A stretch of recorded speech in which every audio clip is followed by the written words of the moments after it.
అది ఇంక కంప్లీట్ కాలేదు. No no no no.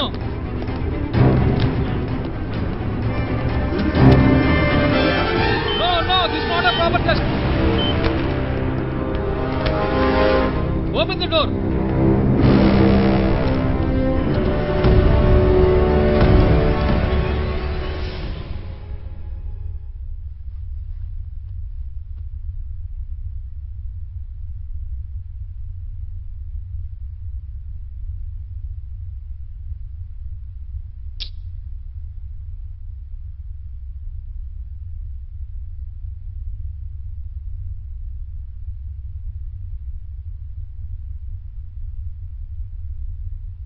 హే లిసన్.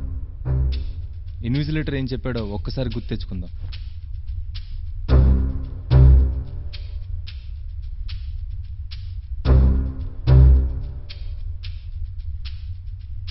ఇన్విజిలేటర్ తనతో మాట్లాడితే డిస్క్వాలిఫై అన్నాడు, పేపర్ స్పాయిల్ చేసుకుంటే డిస్క్వాలిఫై అన్నాడు, సెక్యూరిటీ గార్డ్తో మాట్లాడితే డిస్క్వాలిఫై అన్నాడు, ఈ రూమ్లో నుంచి బయటికి వెళ్తే డిస్క్వాలిఫై అన్నాడు. కానీ మనలో మనం మాట్లాడుకోకూడదని చెప్పలేదు కదా. ఇప్పుడు మనం మాట్లాడుకుంటున్నాం. ఎవరైనా ఆన్సర్ ఫిగర్ అవుట్ చేశారా? నో.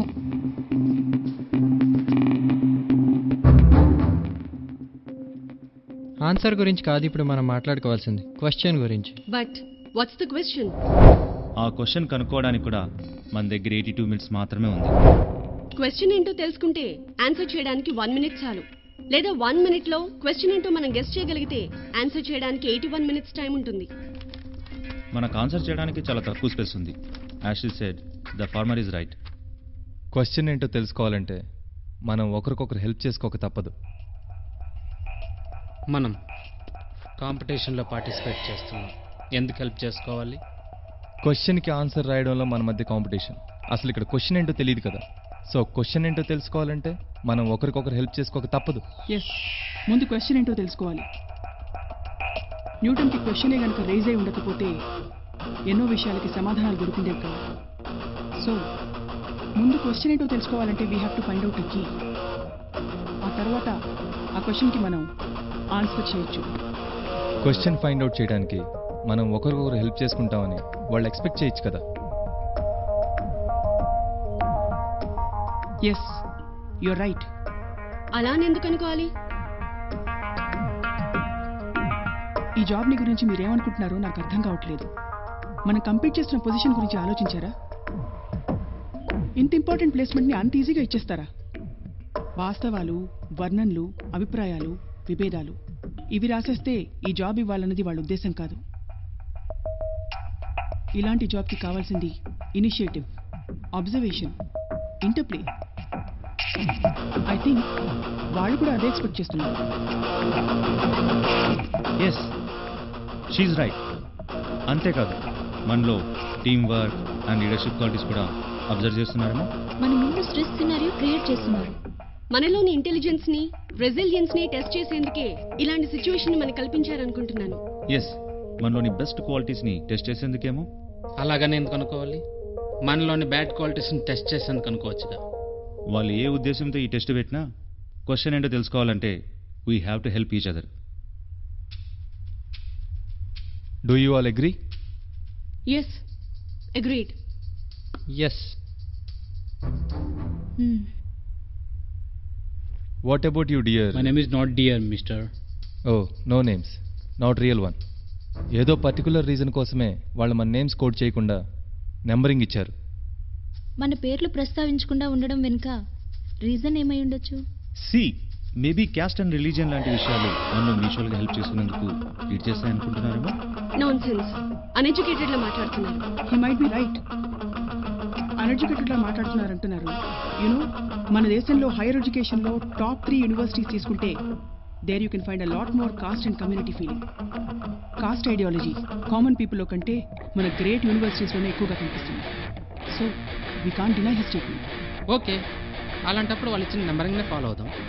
నో, మళ్ళీ నెంబర్స్ సెంటిమెంట్ ని క్రియేట్ చేయొచ్చు.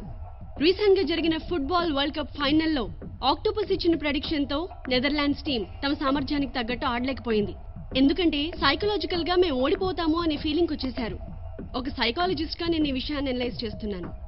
ఎస్, మనలో కూడా కొంతమందికి నంబరింగ్ సెంటిమెంట్స్ ఉండొచ్చు.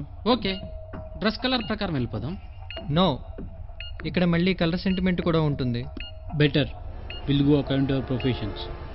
Yeah, that's right. Is that okay for everybody? I'm criminal lawyer. You? Professor in physics. We can call you professor. Hey, you? Oh, psychologist. You, brother? Optic engineer.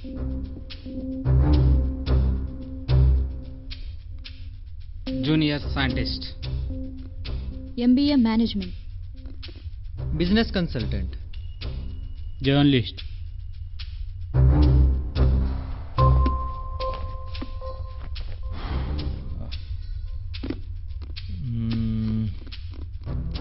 Now we have to find out the question. Yes. See, మనం మాట్లాడుకుంటున్నాం. No problem. It's clear. But we need to find out the question. దానికోసం ఇంకేమన్నా చేయొచ్చా? What do you say?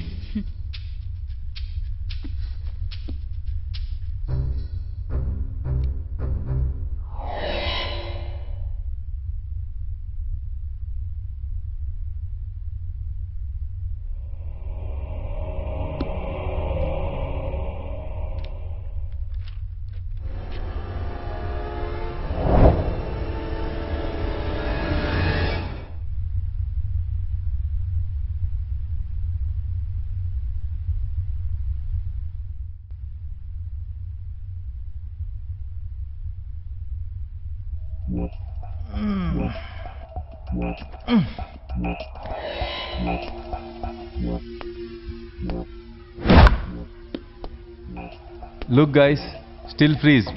So, ఈ హాల్లో మాట్లాడుకోవటమే కాదు, అటు ఇటు మూవ్ అవ్వచ్చు కూడా.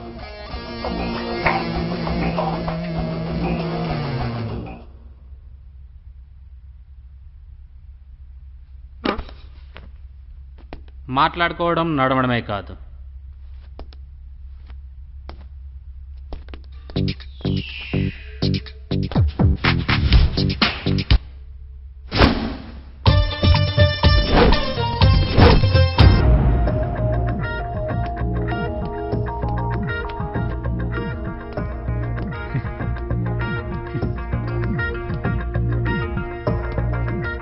కానీ ఏంటి లాభం?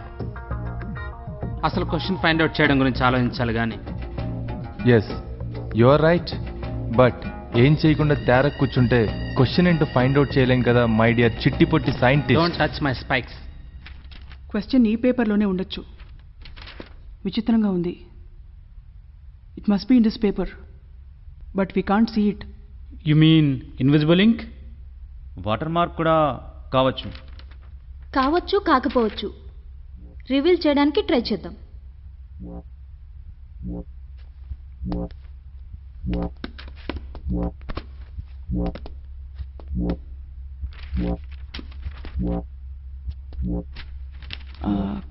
మేబీ ట్రేసింగ్ ద్వారా క్వశ్చన్ని ఫైండ్ అవుట్ చేయొచ్చేమో. ట్రై చేయి professor. No no no, invigilator ఏం చెప్పాడో ఒకసారి గుర్తు తెచ్చుకోండి. అనుకోకుండా కానీ ఉద్దేశపూర్వకంగా కానీ మీ ఆన్సర్ పేపర్ని స్పాయిల్ చేసుకోకూడదు. అలా చేస్తే మీ పేపర్ స్పాయిల్ అయితే యూ విల్ బి డిస్క్వాలిఫైడ్. అసలు అందరికీ కామన్ క్వశ్చనా లేక డిఫరెంట్ క్వశ్చన్స్ ఉంటాయా అని నా డౌట్. లుక్, అతనేం చెప్పాడో ఒకసారి గుర్తు తెచ్చుకోండి. మీరు ఒకే ఒక ప్రశ్నకి ఆన్సర్ చేయాలి. ఈ క్వశ్చన్ ఆన్సర్ చేయడానికి మీకు 90 నిమిషాల టైం ఉంది. అంటే ఒకే ప్రశ్నని కాదు కదా, డిఫరెంట్ క్వశ్చన్స్ ఉండొచ్చు కదా. 9 మందికి 9 డిఫరెంట్ క్వశ్చన్స్ ఉండొచ్చని నా ఫీలింగ్. మనం ఒకటి ఫైండ్ అవుట్ చేస్తే మిగిలిన క్వశ్చన్స్ అన్ని ఫైండ్ అవుట్ చేసినట్టే. అలాగని ఎలా చెప్పగలుగుతున్నావు? 9 మెంబర్స్కి 9 different questions and 9 different methods use చేయాల్సి ఉంటుందేమో. సో మనం ఒకరికొకరం హెల్ప్ చేసుకోవాల్సిన అవసరం లేదన్నమాట. అలాగని ఎందుకు అనుకోవాలి? మన 9 మంది పేపర్స్లో ఏదో పేపర్లోనే క్వశ్చన్ ఉండొచ్చుగా. Yes, you are right. So మనం ఒకరికొకరు కోఆపరేట్ చేసుకోవాల్సింది.